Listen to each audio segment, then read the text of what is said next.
I just got the news that Cathbad Myers died this week. This is a book of his that I've carried with me since the beginning of 2017.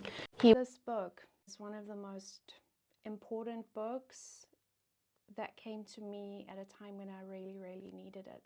During one of the darkest years of my life, and you can see what it has become. The edges are, I underlined it, I wrote in the margins, I had arguments with him in the margins of this book. Right in the beginning, he talks about the Morrigan.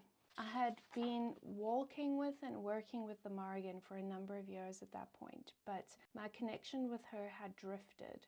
And what this book did, it reconnected me with her right when I needed it the most. There's a section right at the beginning, and he wrote, "She holds you at the point of a weapon when she offers this choice, because when you are thrust into such transformative circumstances, the failure or the refusal to choose at all is more deadly than to choose poorly."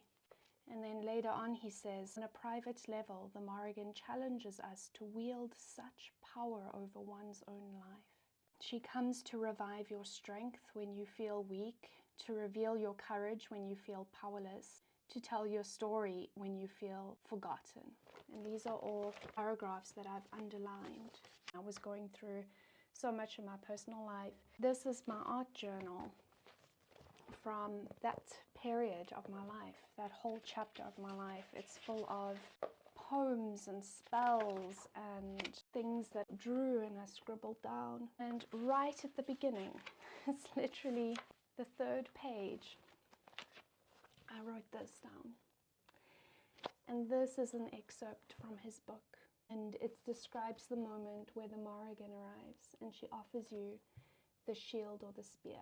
And I wrote at the bottom, "I choose the spear.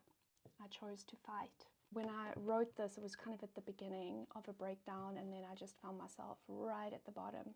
I then found recovery on the 10th of December in 2019. And through that time, it was the dark goddesses, the Morrigan, of course, who supported me through all of that.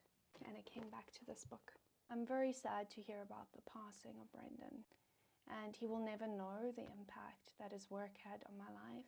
I just want to offer my condolences to his family and to everyone who loved him and knew him, and to everyone who has appreciated his work. May he rest in peace.